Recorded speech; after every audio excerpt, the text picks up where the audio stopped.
नहीं, ओम शांति का मतलब है कि मैं शांत आत्मा हूँ। मैं क्या हूँ? शांत आत्मा हूँ। अब देखिए, मैं बार बार जो बात कहने की जरूरत क्यों पड़ती है? मैं शांत आत्मा हूँ। मैं कौन हूँ? क्योंकि हम अशांत होते हैं, तभी तो हमें बार बार कहने की जरूरत पड़ती है कि मैं शांत आत्मा हूँ। ठीक है, तो हम अशांत होते हैं, इसलिए हमें शांत की याद दिलानी पड़ती है, इसलिए बोला जाता है ओम शांति। तो अब आपको मतलब समझ में आ गया ओम शांति का क्या मतलब है? शांत आत्मा। तो क्या ये लगता है आपको कि आपको पहले से शांत है? आपको लगता है कि आप शांत नहीं हैं या आप शांत हैं? लगता है कि आप शांत हैं? बोला करो ना। देखिए, इसके लिए जरूरी है ना कि आप खुद को देखिए, अपने को देखिए, अपने चाहे आंख बंद करके देखिए या आंख खुला करके देख सकते हैं कि क्या आप शांत हैं। क्योंकि जब आप शांत होते हैं, आपका जो मूल स्वरूप है वो शांत रहना है।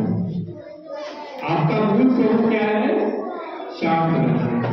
तो आप जब शांत होते हैं तो शांत रहने का फायदा ये होता है कि आपके पास जितना है आपका कंसंट्रेशन अच्छा होगा, आपको सही तरह की जानकारी होगी।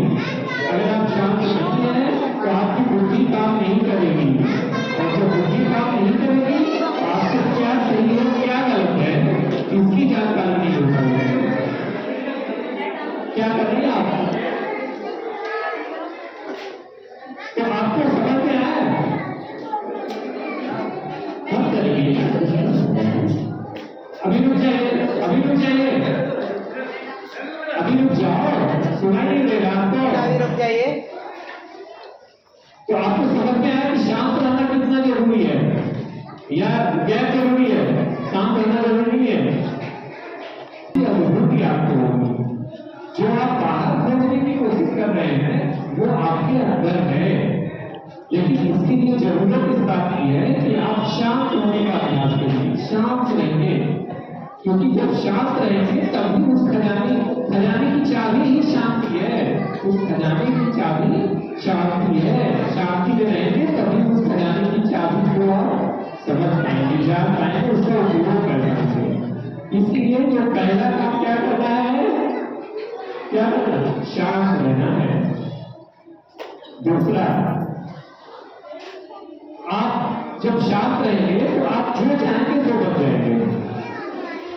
क्योंकि इसमें ये है कि जब आप जो सोचते हैं, जो आप सोचते हैं वो आप बनते हैं। क्योंकि सकारात्मक दृष्टिकोण से शुरुआत करिए। सकारात्मक दृष्टिकोण का मतलब क्या होता है कि ऐसा होगा।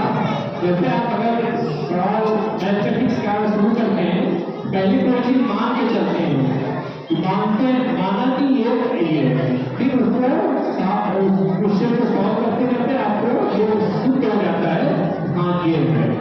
तो पहले आप ये मानेंगे कि जो अपने लक्ष्य सोचा है उससे